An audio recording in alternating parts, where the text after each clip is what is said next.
guys, it's Lindsay. Welcome back to The Wandering Reader. Today I'm going to be talking about all of the books that I acquired in the month of August. So I have quite a few from lots of different places, so I'm just going to dive in to all the books that I picked up this month. The first little part that I've got to talk to you about I picked up during a couple of different visits to Waterstones, and the first of those is A Sting in the Tail, and this is by Dave Goulson. This is a book that was recommended by Doris over at All the Books, and she likes reading a lot of sort of like naturey non-fiction, and she's really got me interested in it. And this is about Goulson's sort of quest to reintroduce this particular kind of bumblebee into its native land, which is the UK, I presume. So it's the short-haired bumblebee.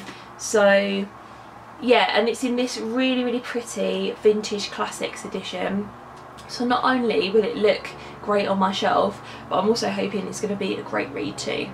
Sticking with kind of nature non-fiction, I also bought a copy of The Genius of Birds, and this is by Jennifer Ackerman, and this was recommended by Olive over at Book Olive, and if you watch her channel you know that she's absolutely obsessed with birds, and she recommended this one as a great one to get your teeth into if you want to know more about, you know, the biology and the nature of birds. So yeah, just again that sort of nature fascination at the moment just made me want to read this. And then lastly, for sort of nature non-fiction, I've got The Secret Life of Cows, and this is by Rosamund Young, and this is basically what it says on the tin. It's all about what cows are like in secret basically, and I think the author was drawing on 40 years experience of organic farming, how she's come to learn so much about these creatures. So it's quite a short one as well, so I'm hoping that it will be kind of quite a good introduction. It says it's also got a forward, I couldn't say that word then, by Alan Bennett as well. So this is another non-fiction book, but a little bit different. This is a bit of travel writing. This is 4 Seasons in Rome by Anthony Doerr. Anthony Doerr wrote All the Light We Cannot See, which is a historical fiction novel. I haven't read it yet, but it's been sitting on my shelf for ages. This is some of his non-fiction, where basically he spent a year, I believe, in Rome, working in Rome. Yeah, so he just writes about his experience of living there and things like that. Absolutely love Rome as a city. I've been there twice and I would absolutely love to go back. So I think this will be really interesting in terms of, you know, bringing that nostalgia factor, but also learning a bit more about the city and just, yeah, I suppose bringing that excitement back for when I eventually get around to going again. And then there are some fiction books that I picked up on those trips, the first of which is Pride and Prejudice by Jane Austen. I wanted to collect a few more of Jane Austen's books. I have another one to haul later, and I have, I think, 2 on my shelf at the moment. So I already have Emma and Northanger Abbey.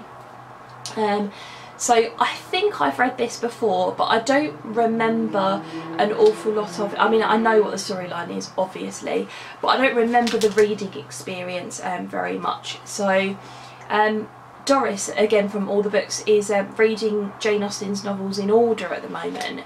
And so I don't know whether I should do that. I think Sense and Sensibility is the first one.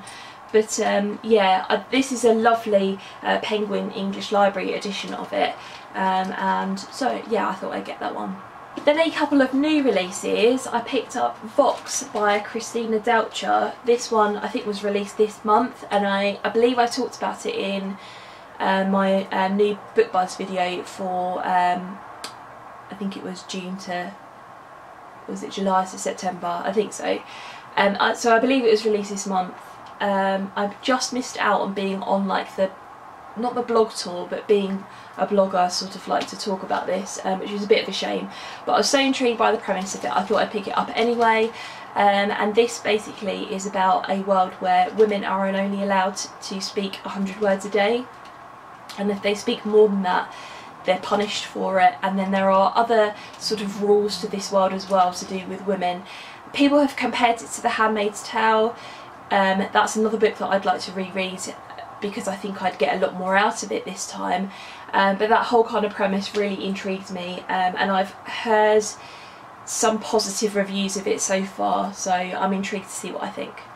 Another one that's been getting a lot more hype than Vox, but again it's just been released quite recently, is There by Tommy Orange, and this is about all about Native Americans, and I believe it's kind of like a collection, it seems, or it reads like a collection of short stories, but they all interleave and interlink. So told from a number of different characters' perspectives. This has been getting a lot of buzz on BookTube, a lot of really good reviews, and I've not really read anything about Native Americans, so yeah, want to broaden my horizon a little bit and learn a bit more about that particular culture and their experience, so thought this would be great to pick up. The next lot of books I've got to show you are from a few different places, sort of a hodgepodge as you were. I picked up in my local supermarket Mythos, or is it Mythos? I think it's Mythos, by Stephen Fry. This is his collection of the retold Greek myths, so it's very much in the vein of what Neil Gaiman did with Norse mythology, but Stephen Fry is doing it with Greek mythology. I bought this for my husband, but I am interested in reading it as well. He just recently finished it and he said it was really good, just kind of for learning a bit more about this world, and you know, there are so many references in the modern world to like harping back to the Greek myths, that it's nice to kind of gain that cultural capital. So, and I know that Stephen Fry is going to be a good writer. I also have here The Girl with the Red Balloon, and this is by Catherine Locke. My husband bought me this from Amazon when he was making an order on a couple of other things, and he needed to make it up to 20 quid so he could get a free delivery. This is set during... So this is set in I think it's set in modern day, and then it also is set in different time periods as well. So I believe it's about a little girl who visits the Berlin Wall on a school trip and then gets transported back in time to different time periods to kind of and get swept away in this kind of story, I suppose. So that sounds really, really good. I've had it on my wish list for a while. The only thing is it came and it was a little bit damaged. It's got a little bit of water damage here. It almost looks a little bit mouldy, which is not particularly great, but I don't know. If I like it, then I can pick myself up a new copy of it and donate this or do something with it, I don't know. I was absolutely thrilled. I won a Twitter competition while I was away on holiday, and it was being run by the author Sarah Morgan, and it was like in celebration of the fact that she just released her new book. I can't remember what that's called, something about a secret. I'll put the title here. And the competition was that you could win a book from her backlist. So I won, it was great, and I picked out First Time in Forever by her. This is book 1 in the Puffin Island series. I've been reading her other series. I've read the first one in the Manhattan series, and I've got the other one on order at the library. So I didn't really want to get those because I've been reading them out of the library, so I thought I'd get the first in this one. So I don't really know what this is about. I'm just guessing like contemporary romance, that sort of thing. And she signed it for me. So there you go. We've got to Lindsay, happy reading. Love, Sarah Morgan. So I'm really happy about that. And she sent me a bookmark with it. Yeah, excited. Then again, this, I think it was while we were on holiday, Catwoman, Soul Stealer by Sarah J Maas was released in the UK, and I pre-ordered this. So they were doing special editions in Waterstones signed by the author, so it's in this edition here. So very, very purple cover, hardback obviously. There's nothing on the thing, which is, the only thing is that it is signed, but it's signed on a book plate, which to me that's not actually signed, which is a little bit annoying. I think they should have made that clearer on the email. I mean, I probably would have bought it anyway, let's be honest, but yeah, this is in the sort of like DC retelling series that's being sort of published at the moment. She had like Marie Lou's Batman, I think, or was it Batwoman? Batman, I think. And then there was Leigh Bardugo's one on Wonder Woman. God, I think so. But it's Sarah J Maas, so I had to buy it. If I like it, I probably will read the other ones as well, just to kind of see what other people have done with this particular series of books. But yeah, there's that one. And then lastly, for the sort of hodgepodge of books, I have here, this is called The Rules of Seeing by Jo Heap. So this is an ARC edition of it, so I'll put a picture here of what the front cover will look like once it's released. And it is, I believe it's already been released, it says August 2018, so yeah. And this has been compared to Eleanor Oliphant, which is what sort of drew me to it when I accepted a copy. So it says, Nova is 32 years old and she's about to see the world for the very first time. Nova can do many things. She can speak 5 languages, she can put people at ease, and as an interpreter for the Metropolitan Police, she can tell when someone is lying just from the sound of their voice. But there's one thing Nova can't do, she can't see. When her brother convinces her to have an operation that will restore her sight, Nova is cast into a world that she no longer understands, until she meets Kate, who has her own pain to bear.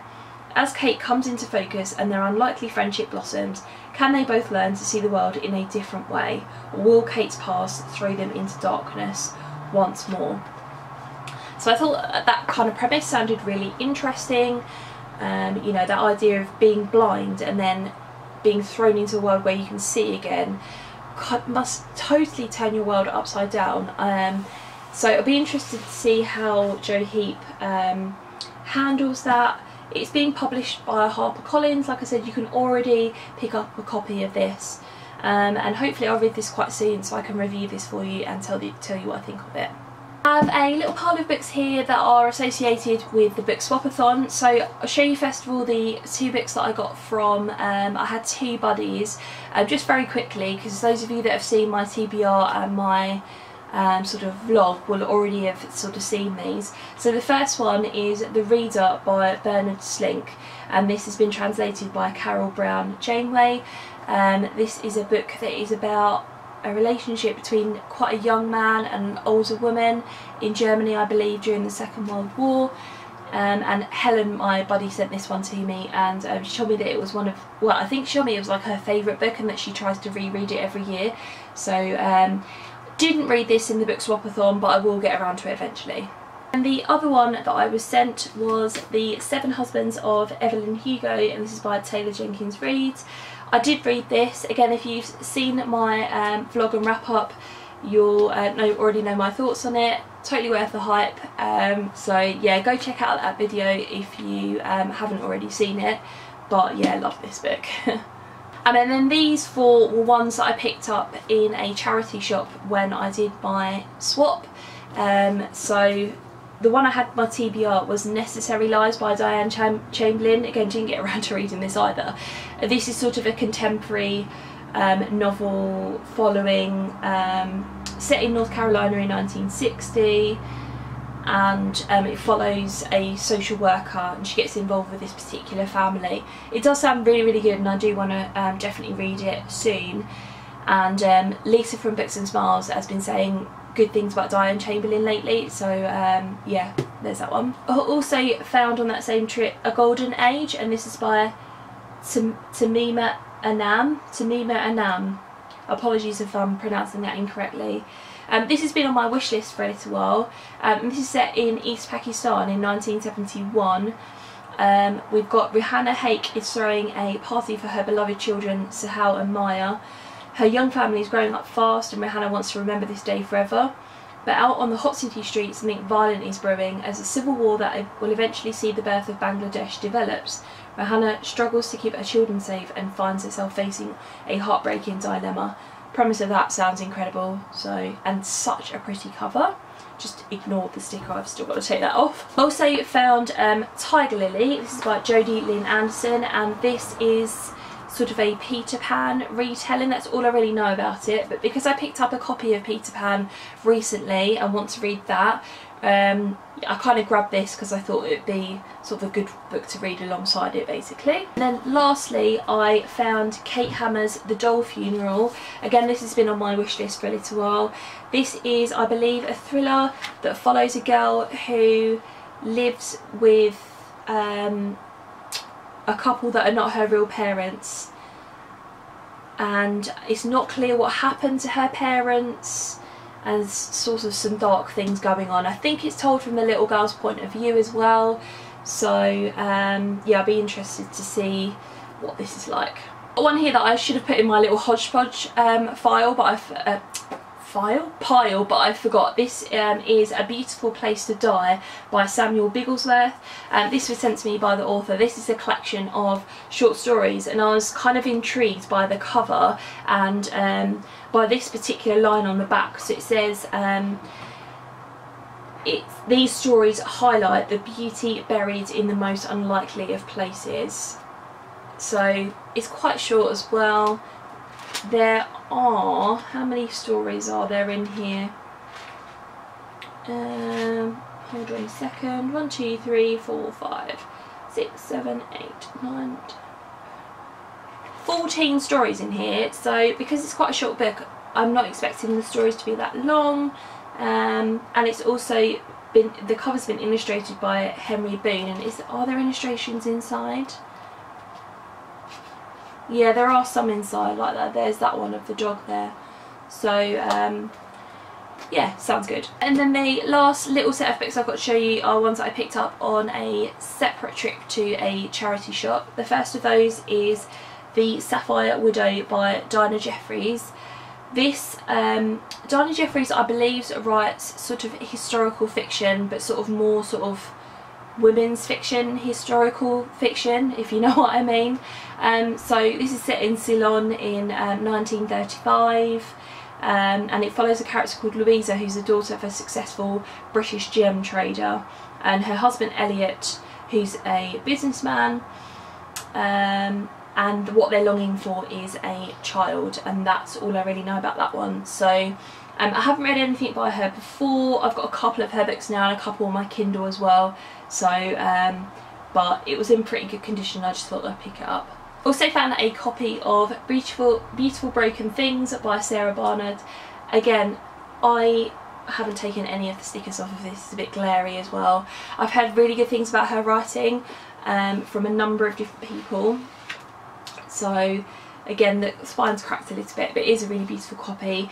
I can get all of these from the library, but I just thought, oh well, you know, if I read it soon, then it's worth me picking it up, basically. So I don't really know anything about this at all. I just know that it's like a YA contemporary, so there we go. This is the Jane Austen book that I picked up. This is Mansfield Park by Jane Austen. So this is a vintage red spine edition. It's in really, really good condition. So I couldn't really pass that up. Like I said earlier, I might try and read her novels in order. So I've got most of them now, really, haven't I? There we go. This is a chunker. This is A Little Life by Hanya Yanagihara. I've heard very mixed things about this. I've heard some absolutely amazing things about it, and then I've heard that people can't get through this. They just can't read it. It's so massive, but you know, part of me thinks that it will be worth the investment. How many pages is this? Oh, like over 700. So, but I bought it because it looks brand new. There's literally nothing wrong with it. So I kind of figured I could pass it up, basically. I have another sort of adult contemporary here. This is Billy and Me by Giovanna Fletcher. This is a contemporary story about a romance, I suppose. I haven't read anything by her before, but I've heard some people say good things about her writing and her storytelling, so yeah, I figured I'd pick that one up. And then the last book that I picked up from a charity shop is My Life Next Door by Huntley Fitzpatrick. I had this out from the library for ages and then had to take it back in the end. So I saw it. I've never seen this. before in a charity shop, because I think it's an American novel, although it's got a British price on the back, but it's a little bit dirty. It's got a cracked spine, but I kind of figured that I've been wanting to read it for ages, so I just bought it.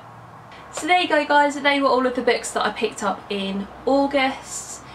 I'm hoping that my hauls are going to be a little bit smaller now. I've had a bit of a spring clean, like an end of summer clear out of my bookshelves, so I've got I'll have an unhaul coming up for you pretty soon.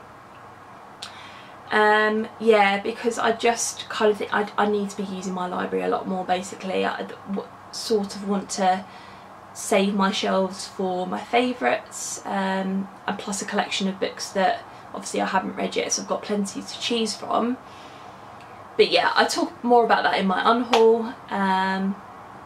Yeah, so as always guys, if you've read any of these books, you know, let me know, talk to me in the comments down below. You know, what did you think of them, and what did you pick up in August? Thanks very much for watching, and I'll see you in my next video. Bye.